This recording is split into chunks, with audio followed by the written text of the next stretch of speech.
in Friday Harbor as our quote-unquote reference station to tie these into an absolute reference frame.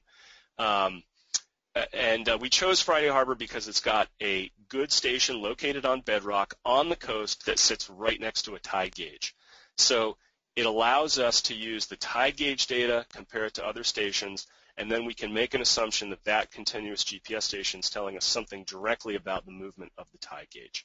So the result of that process allows us to estimate vertical land movement, in our case across our project area, the Strait of Juan de Fuca. That's what's shown here.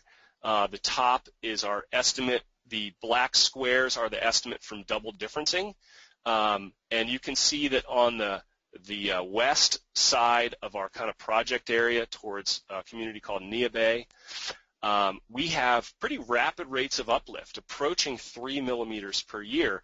But as you move into the Strait of Juan de Fuca, you can see that pattern changes dramatically to the extent on the east end of our project area towards the communities of Port Townsend or even Seattle. The data suggests that those communities are subsiding at a rate of 1 or even approaching 2 millimeters per year.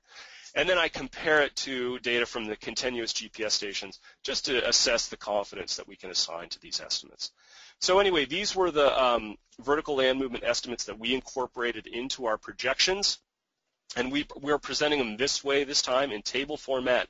That's so that a community can use this directly with kind of their selection of a probability level that's appropriate for their planning.